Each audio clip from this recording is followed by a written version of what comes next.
നമസ്കാരം. വ്യൂ പോയിന്റിലേക്ക് ഏവർക്കും സ്വാഗതം. എൻ്റെ പേര് കിരൺ ദാസ്, സ്വദേശം കണ്ണൂർ. ഞാനൊരു എക്സർവീസ്മാനാണ്. 17 വർഷത്തെ രാജ്യസേവനത്തിന് ശേഷം വോളണ്ടിയർ റിട്ടയർമെൻ്റ് എടുത്തു. ഇനി അങ്ങോട്ടുള്ള യാത്ര എൻ്റെ നാടിനും നാട്ടുകാർക്കുമൊപ്പമാണ്. നമ്മുടെ നാട്ടിൽ പല പല കാര്യങ്ങൾ അറിയാതെ പോകുന്നു. അതുപോലെ തന്നെ പല പല മഹത് വ്യക്തികളുടെ പ്രവർത്തനങ്ങൾ നിങ്ങളുടെ ശ്രദ്ധയിൽപ്പെടാതെ പോകുന്നു. അത്തരം കൊച്ചു കൊച്ചു കാര്യങ്ങൾ നിങ്ങളിലേക്ക് എത്തിക്കുക, അതാണ് വ്യൂ പോയിന്റിൻ്റെ ലക്ഷ്യം. നമസ്കാരം, എൻ്റെ പേര് കിഷോർ ലാൽ. എൻ്റെ സ്വദേശം കണ്ണൂരാണ്. ഞാൻ കുറച്ചു കാലം വിദേശത്തായിരുന്നു. മൾട്ടിമീഡിയ സ്റ്റുഡിയോ എന്നിവയുമായി ബന്ധപ്പെട്ട ജോലികൾ ചെയ്തു. പണ്ട് കാലത്ത് പത്രങ്ങളിലൂടെയാണ് നമ്മൾ ലോകത്ത് നടക്കുന്ന എല്ലാ സംഭവങ്ങളും അറിഞ്ഞിരുന്നത്, അല്ലേ?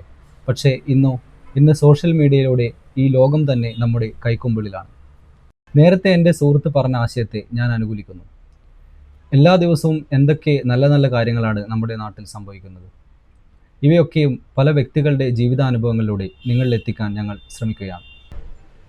ഞങ്ങളുടെ ഈ ചാനൽ മുന്നോട്ട് കൊണ്ടുപോകുവാൻ നിങ്ങളുടെ എല്ലാവരുടെയും വിലയേറിയ അഭിപ്രായങ്ങളും നിർദ്ദേശങ്ങളും പ്രതീക്ഷിക്കുന്നു. നന്ദി, നമസ്കാരം.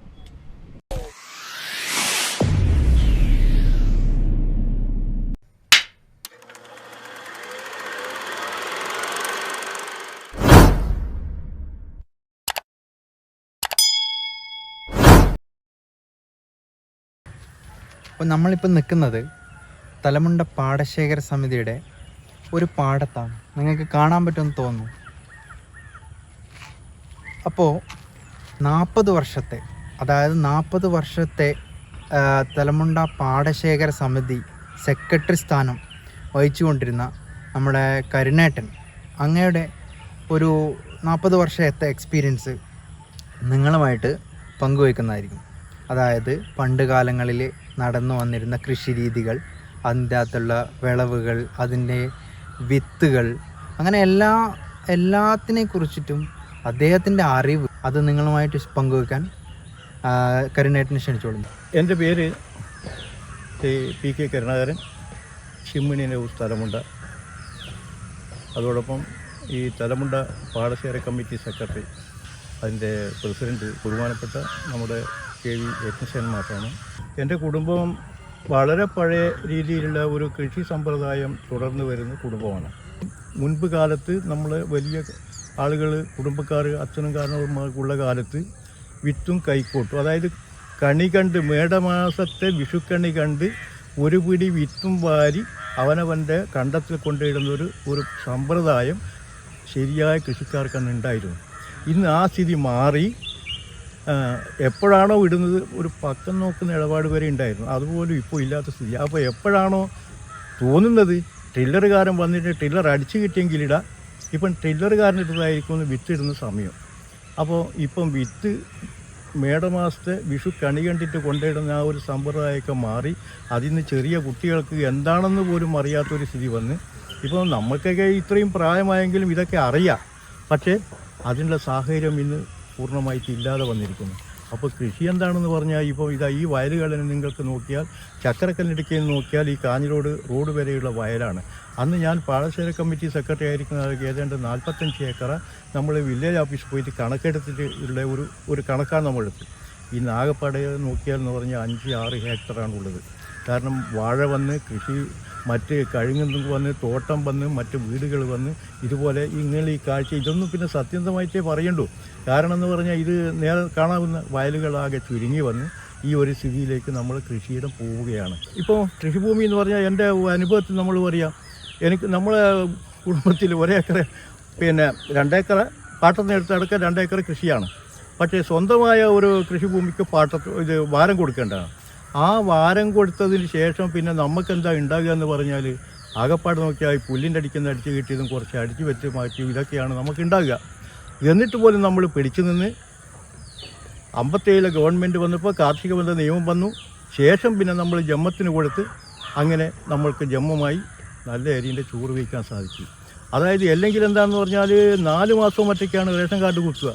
അതുവരെ നമ്മളെ കുടുംബം പട്ടിണി കിടക്കേണ്ട സ്ഥിതിയിലേക്ക് വന്നു. അപ്പോൾ മാറി മാറി വന്ന ഗവൺമെൻറ്റുകൾ എല്ലാവിധ സഹായങ്ങളും നൽകി കൃഷിഭൂമി കൃഷിക്കാരൻ്റെ കൊടുത്ത് ശേഷം എന്നിട്ടും ഒരു വലിയ ശതമാനം കൃഷിക്കാർ അറച്ചു നിൽക്കുന്ന ഈ രംഗത്തേക്ക് കടന്നു വരാൻ. അതായത് ആദ്യകാലത്ത് നമ്മൾ ചെയ്ത വിത്തുകൾ ഒന്നാം വിളക്ക് കയമ, മുണ്ടകൻ ഇതുപോലെയുള്ള വിത്തുകൾ, തവളക്കണ്ണൻ ഇതുപോലെയുള്ള വിത്തുകളാണ് നമ്മൾ കൃഷി ചെയ്തത്. അപ്പോൾ സർക്കാരിൻ്റെ പുരോഗമനപരമായ പ്രവർത്തനങ്ങൾ വന്നപ്പോൾ, ഉദാഹരണത്തിന് 56-57 കാലഘട്ടത്തിൽ ഡിസ്ട്രിക്ട് ബോർഡ് തിരഞ്ഞെടുപ്പ് വന്നതിന് ശേഷം അവിടെ അധികാരത്തിൽ വന്ന് അവരുടെ കൃഷി സംബന്ധമായ പുരോഗമനത്തിലേക്ക് വേണ്ടുന്ന കാര്യങ്ങൾ, അതായത് വെള്ളം കൃഷിസ്ഥലത്ത് ഒതുങ്ങി നിൽക്കുക, തോടുകൾ വീതി കൂട്ടി വെള്ളം തോടിലേക്ക് ഒതുങ്ങി നിൽക്കുന്ന സമയത്താണ് ഇതുപോലെയുള്ള കൃഷിസ്ഥലത്ത് നല്ല രീതിയിലുള്ള കൃഷി നടത്താനുള്ള സൗകര്യം ഉണ്ടാക്കി തന്നത്. അപ്പോൾ ആ നിലയ്ക്ക് അന്ന് കൃഷി ഒരിക്കലും നഷ്ടമായിരുന്നില്ല, ഇന്നും നഷ്ടമല്ല.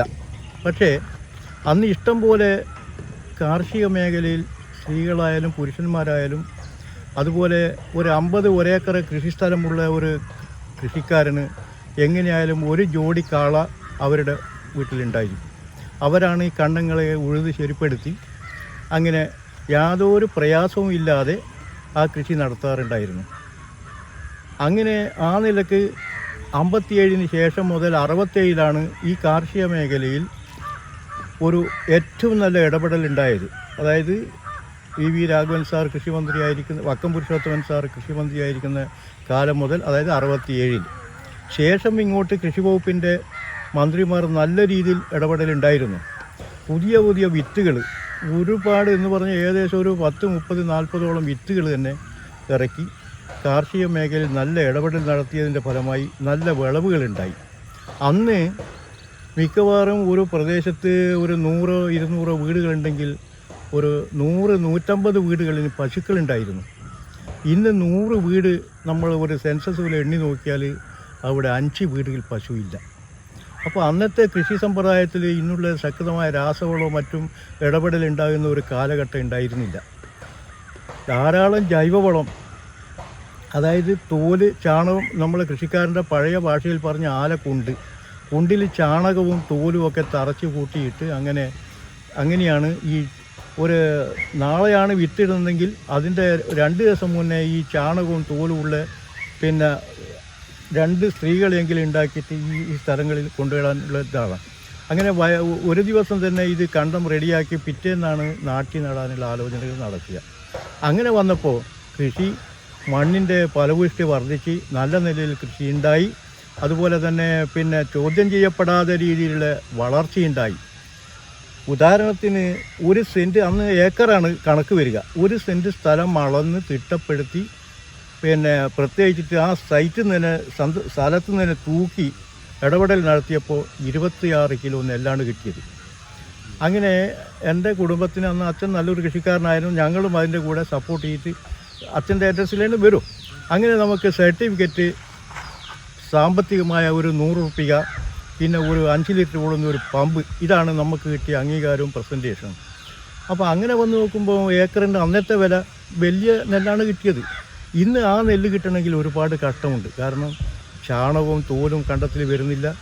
കണ്ടം സ്ത്രീ തൊഴിലാളികൾ കിട്ടാനുള്ള പ്രയാസം കൊണ്ട് നമ്മൾ വ്യക്തിപരമായിട്ട് പറഞ്ഞാൽ നേന്ത്രവാഴയിലേക്ക് കടന്ന്. പക്ഷേ ഇന്നും ഞാൻ ഈ പാടശേഖരത്തിൻ്റെ സെക്രട്ടറിയാണ്.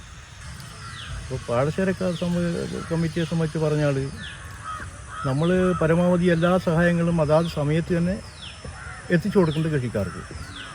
പക്ഷേ കൃഷിക്കാർക്കുള്ള ഒരു പ്രതികരണം എന്ന് പറഞ്ഞാൽ തക്ക സമയത്ത് ഈ രംഗത്ത് ജോലി ചെയ്യാൻ, ഈ കാര്യങ്ങൾ നടപ്പിലാക്കാൻ കഴിയാത്തൊരു പ്രയാസങ്ങൾ കൃഷിക്കാരനെ സംബന്ധിച്ചിടത്തോളം ഇനി നിലവിലുണ്ട്. ഇപ്പോൾ നമ്മളെ സംബന്ധിച്ചിടത്തോളം പറഞ്ഞാൽ പാടശേഖര കമ്മിറ്റി സെക്രട്ടറി എന്നുള്ള നിലക്ക് പറഞ്ഞാൽ എല്ലാവിധ സഹായങ്ങളും ഇപ്പോൾ ഉൽപ്പാദന ബോണസിൻ്റെ ഫോറം വീടുകളിൽ എത്തിച്ചു കൊടുക്കുക, വിത്ത് വന്നത് വിവരം പറയുക, വിളിച്ച് പറയുക, കാര്യങ്ങളൊക്കെ എല്ലാം ചെയ്യുന്നുണ്ട്. പക്ഷേ എന്നിരുന്നാൽ പോലും അതിനൊരു കൂട്ടായ്മയില്ലാത്ത സ്ഥിതി വരുന്നു. അപ്പോൾ അങ്ങനെ വരുമ്പോൾ നമ്മൾ നല്ലൊരു ഇടപെടൽ നടത്തി കൃഷിക്കാരന് വേണ്ടുന്ന സർക്കാരിൻ്റെ ഭാഗത്ത് ഇനി എന്ത് എന്നുള്ളത് ഞാൻ തന്നെ ചോദിക്കുകയാണ്.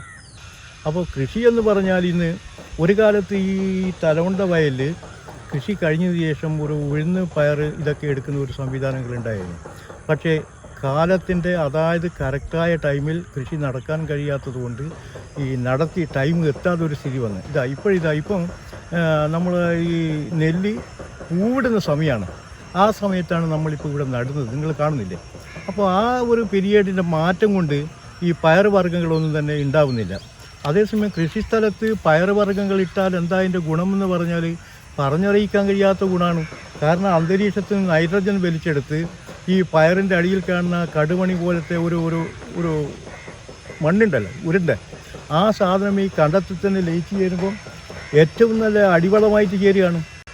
വൻപയറിട്ടാൽ അതിൻ്റെ ഈ പ്രോട്ടീൻ ഉണ്ട് അന്തരീക്ഷത്തിൽ നിന്ന് വലിച്ചെടുക്കുന്നത്, അത് ഈ കണ്ടത്തിൽ തന്നെ അടിഞ്ഞ് ഒതുങ്ങി ഈ ചണ്ടി ചവറിൻ്റെയൊക്കെ ഒടിഞ്ഞു കൂട്ടി അതൊക്കെ നല്ല രീതിയിലുള്ള ഒരു വളമായി ചേരും. രണ്ടാമത് എന്താണെന്ന് പറഞ്ഞാൽ വെള്ളരി എടുക്കൽ. കൃഷിസ്ഥലമില്ലാത്ത കുടുംബങ്ങൾക്ക് കൃഷി ഉള്ള ആളുകൾ വെള്ളരി എടുക്കാൻ സ്ഥലം കൊടുക്കും. ഇത് തനി നാടൻ രൂപത്തിലാണ്. അന്നേരം എന്ത് ചെയ്യുമെന്ന് പറഞ്ഞാൽ ഒരു 10-20 സെൻറ്റ് സ്ഥലത്ത് കൂട്ടായിട്ട് വെള്ളരി എടുക്കുകയും അതിൽ പിന്നെ ചപ്പ് ചവറുകളിൽ പടത്തെ വിരിക്കുക. ആ സ്ഥലത്ത് ഞാറ് പെയ്താൽ ഏറ്റവും നല്ല ഞാറായിരിക്കും. കാരണം അതിൽ വളക്കൂറ് ഇനിയും ബാക്കിയുണ്ട്. അപ്പോൾ അത്രയും നല്ല രീതിയിൽ പഴയകാല കൃഷികൾ നടത്തിക്കൊണ്ടുപോയ ഒരവസ്ഥയാണുള്ളത്. പക്ഷേ ഇന്നെന്താണെന്ന് പറഞ്ഞാൽ ഇന്ന് അല്പം രാസവളം വാങ്ങി അങ്ങോട്ട് തെറിപ്പിക്കുക, പിന്നെ ചാണകവും തോലും ഉള്ളവർ തന്നെ കൊണ്ടിടാൻ സാധിക്കാത്തൊരവസ്ഥ. പശുവിനെ വളർത്തുന്നവരിന് ചാണകം സത്യന്തമായിട്ട് പറഞ്ഞാൽ വയലിലെത്തുന്നില്ല. അപ്പോൾ ഒന്നാം വിളക്ക് ഈ പുറത്ത് നിന്ന് വരുന്ന കാണിയിൽ നിന്ന് വരുന്ന വെള്ളം, അതുപോലെയുള്ള വെള്ളങ്ങളൊക്കെ ഇതിൻ്റെ ഈ മലവെള്ളം എന്ന് പറയും നമ്മൾ, ആ വെള്ളത്തിൽ കുറച്ച് വളത്തിൻ്റെ അംശങ്ങളുണ്ട് നല്ല നിലയിൽ വരുന്നു. രണ്ടാം വിളക്ക് എന്താണെന്ന് പറഞ്ഞാൽ അതിൽ ആകെപ്പാടെ നോക്കിയാൽ കുറേശ്ശെയായിട്ട് ഒരു ഡെവലപ്പായിട്ട് വരാതെ ഒരു കൃഷിയും. എന്ത് തന്നെ ആയാലും ശരി, ഇനി ഇതിൻ്റെ അപ്പുറത്ത് സർക്കാരിൻ്റെ ഭാഗത്ത് നിന്ന് ഇനി എന്ത് കാര്യങ്ങളാണ് ചെയ്യേണ്ടതെന്ന് തലപുകഞ്ഞ് ആലോചിച്ചാൽ പോലും കിട്ടാത്തൊരു സ്ഥിതിയിലേക്ക് നീങ്ങുന്നു.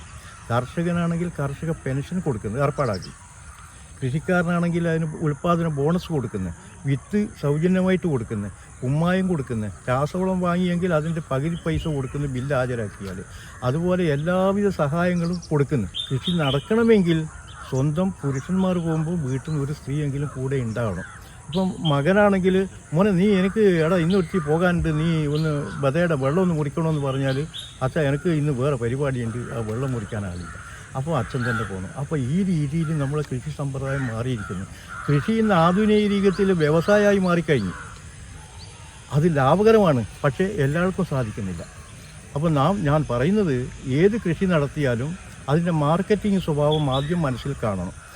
കൃഷി ആധുനിക രീതിയിലെ കൃഷി സമ്പ്രദായത്തിൻ്റെ പിന്നാലെ തന്നെ പോയി ഒരുപാട് സാമ്പത്തിക നഷ്ടം അനുഭവിക്കുന്ന സ്ഥിതി കർഷകന് ഉണ്ടാകാൻ പാടില്ല. ആദ്യം എങ്ങനെയാണോ ആ കൃഷി നമ്മൾ ചെയ്താൽ അതിൻ്റെ ലാഭം എത്ര, അതിൻ്റെ നഷ്ടം എത്ര, ഇതൊക്കെ മനസ്സിലിരുത്തി അതിൻ്റെ മാർക്കറ്റ് നമ്മൾ എവിടെ കൊണ്ടുപോയി. ഇപ്പം ജൈവകൃഷിയുടെ ഒരു വലിയ ഒരു പടയോട്ടം തന്നെ നടക്കുകയാണ്.